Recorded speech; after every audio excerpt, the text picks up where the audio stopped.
ஆஹ் இந்த கேள்வியெல்லாம் இன்னைக்கு பார்த்தோம். எப்போ இந்த ராஜ்யம் ஸ்தாபிக்கப்படும், தானாக நடக்குமா, சபை மூலமா நடக்குமா, அதெல்லாம் இந்த குயிக்கா பார்த்துட்டு நம்ம ஜெபிக்க போறோம்.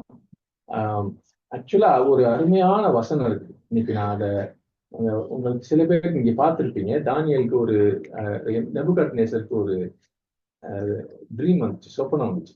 தானியல் நீங்க வீட்டுல போய் படிச்சு பாருங்க. Daniel 2:44 யாராவது தமிழ்ல வாசிங்க. தானியேல் 2:44. அந்த ராஜாக்கள் பரலோகத்தின் தேவன் என்றைக்கும் அழியாத ஒரு ராஜ்யத்தை எழும்ப பண்ணுவார்.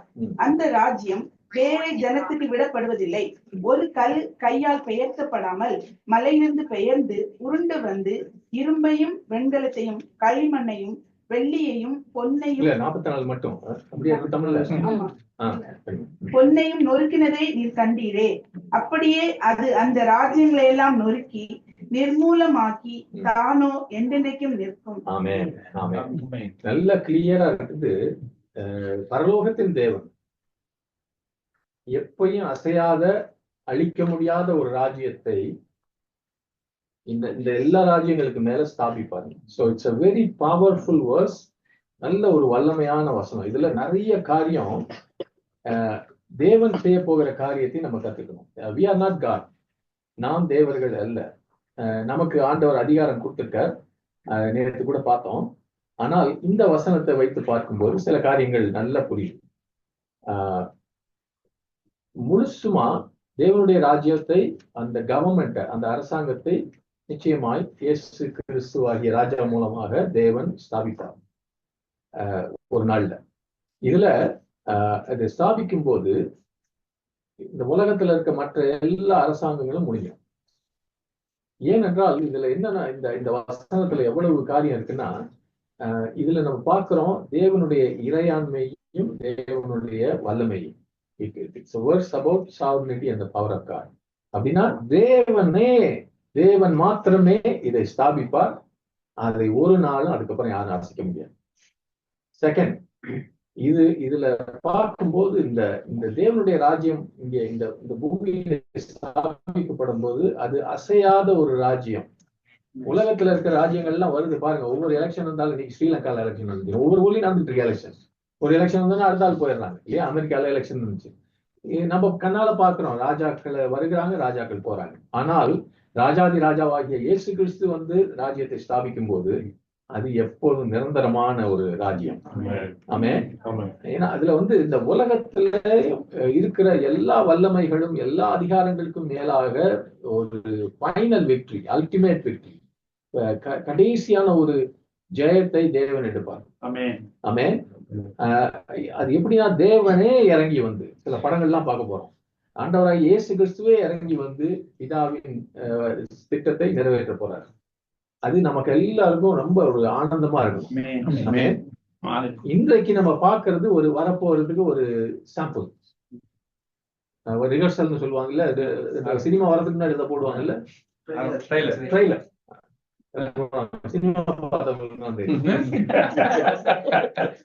ட்ரெய்லரை பார்த்துட்டே கை தட்டிட்டு இருப்பாங்க. ஆனா நம்ம கிட்ட பாருங்க, நம்ம எவ்வளவு இப்ப ட்ரெய்லர் பார்த்தோம் இல்லையா, எப்படி சவுந்தர ஆண்டவர் காப்பாத்தினாலும் அன்னைக்கு வியாதிஸ்தர்கள் எல்லாரும் நடந்துட்டு இருப்பாங்க, வியாதியே கிடையாது. ஆமென். அது பர்ஃபெக்டா இருக்கும்.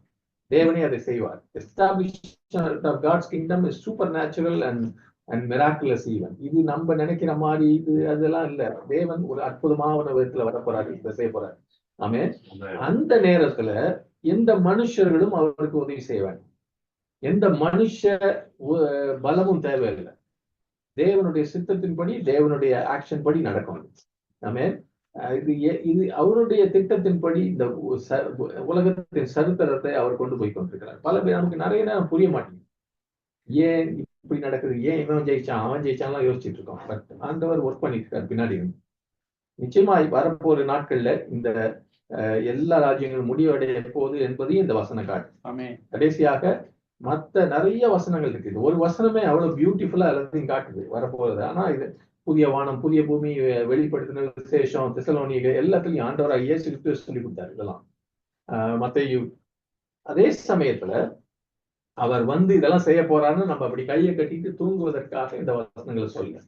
இது நமக்கு ஒரு உற்சாகத்தை கொடுக்கவும் நம்பிக்கையை கொடுக்கவும் சொல்லப்பட்டிருக்கு. அதே சமயம் இயேசு கிறிஸ்து சொன்னாரு, யாராவது வாசிங்க, மத்தேயு 11:12.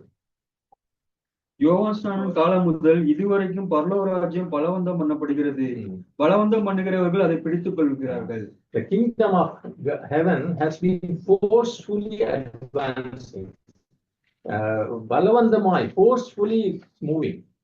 அந்த பலவந்தப்படுத்துறவர்கள் அதை பிடிச்சிக்கிறாங்க. பாருங்க, நம்மளாம் ஜெபிக்கும் போது பலவந்தம் பிடிச்சி பிடிக்கணும் இல்லையா? சும்மா உட்கார்ந்து வந்தால் வரட்டும், என்னதான் நடக்கும் நடக்கட்டுமே இல்லையா? பாத்தீங்க, அப்படி இருக்கக்கூடாது. அப்படி அந்த தலையில எழுதுனதுதான் அப்படின்னு இருந்தா அப்படி போடல. இதுல இயேசு கிறிஸ்துவே சொன்னாரு, பாருங்க, ஃபோர்ஸ்ஃபுல்லி அட்வான்சிங் போயிட்டு இருக்குது. அதுக்கு நம்ம நேற்று கூட பார்த்தோம், எப்படி கிறிஸ்தவர்களுடைய தொகையெல்லாம், ஜனத்தொகையெல்லாம் இன்க்ரீஸ் ஆகிட்டு இருக்கு. தேவன் நமக்காக செய்யறார், ஆனா நம்ம அதை போய் பலவந்தமா பிடிக்கணும். ஆமென். இந்த காரியம் நான் ரொம்ப இதுல போல டைம் இருக்கிறதுனால அடுத்தது பா. அந்த கடைசியா இயேசு கிறிஸ்து வந்து இறங்கி வந்து இந்த காரியங்களை செய்வது கொஞ்சம் கொஞ்சமா நடக்குமா, திடீர்னு நடக்குமான்னு நம்ம கேட்டு ஒண்ணு கொஞ்சம் கொஞ்சமா நடக்கிறது இப்ப நடந்துட்டு. ஏன்னா அந்த பரலோக ராஜ்யம் என்பது ஒரு புளித்த மாவு இல்லையா? அது கொஞ்சம் போட்டா அது நம்ம எல்லாரும் போய் புளிச்ச மாவு போட்டுட்டு இருக்கோம். அதுதான் சுவிசேஷம், அப்படியே பரவுது.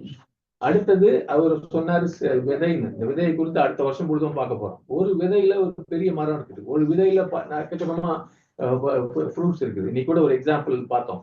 அந்த ஒருத்தர் போய் மீட்டிங் நடத்தினாரு, ஒரே ஒரு ஆத்மா தான் ரசிக்கப்பட்டான். அவன் ரொம்ப மனசு வந்து போனான் அந்த ஊழியக்காரர். அந்த ஒரு ஆத்மா என்ன பண்ணாரு? நீங்க போடுற விதையை செய்வது தேவன். ஆமென். அந்த விதையிலேயே அவ்வளவு இருக்கு. இதெல்லாம் வந்து இப்ப செய்யறோம். இதெல்லாம் வந்து நமக்கு ஒருவேளை நமக்கு புரியாம இருக்கலாம், கண்களால பார்க்க முடியாம இருக்கலாம், ஆனா நடந்துட்டு இருக்கு. This is a gradual process, gradual expansion of the kingdom of God. படிப்படியாக நடந்து கொண்டிருக்கிறது. ஆனால் ஒரு நாளில நம்ம நினையாத வேளையிலே மனுஷகுமாரன் நினையாத நேரத்துல வருவார், திடீர்னு வருவார். அதுவும் நடக்கும்.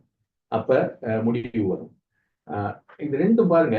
இது இன்னொரு கேள்வி கேட்டாரு டேவிட் பாஸ்டர், இது சபை மூலமாக ராஜ்யம் வருமா இல்ல சபை இல்லாம வருமா? ரெண்டும் ஆமென் தான். ஏன்னா ரெண்டுக்கும் ஆமென் சொல்றேன். சபை மூலமா வருதுன்னா இயேசு கிறிஸ்து சொன்னாரு இல்லையா, மத்தேயு 24:14 என்ன சொன்னாரு? ராஜ்யத்தின் சுவிசேஷம் பூலோகம் எங்கும் உள்ள சகல ஜாதிகளுக்கும் சாட்சியாக பிரசங்கிக்கப்படும். சாட்சியாக பிரசங்கிக்கப்படுவது யாரோட வேலை? சபையினுடைய வேலை இல்லையா? சபை செஞ்சா முடிவு வரும். எஸ், சபை மூலமாகவும் நடக்கும். ஆனால் ஐசு சொன்ன மாதிரி 36வது வசனம் வாசிங்க. இதுல அந்த நாளையும் அந்த நாளிகையும் என் பிதா ஒருவர் தவிர மற்றொருவனும் அறியான், பரலோகத்தில் உள்ள தூதர்களும் அறியார்கள். ஆமென். பிதாவுக்கு தான் தெரியும். அதுவும் சடனா சபைக்கு சம்பந்தம் எல்லாமே நடக்கும். இந்த ஜனங்கள் மூலமாக நடக்குமா அப்படின்றதுக்கு பார்த்தோம். கொஞ்சம் கொஞ்சமா பரவிட்டு இருக்கு. அதே சமயம் யூதால பாத்தீங்கன்னா 1:14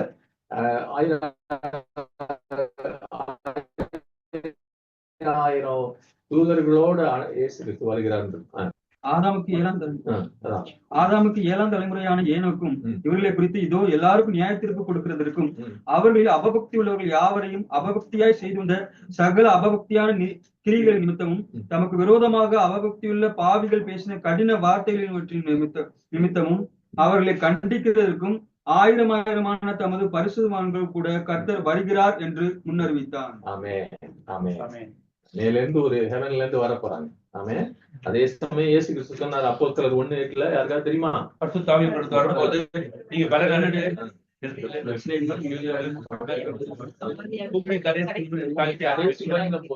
இதுவும் நடக்குது.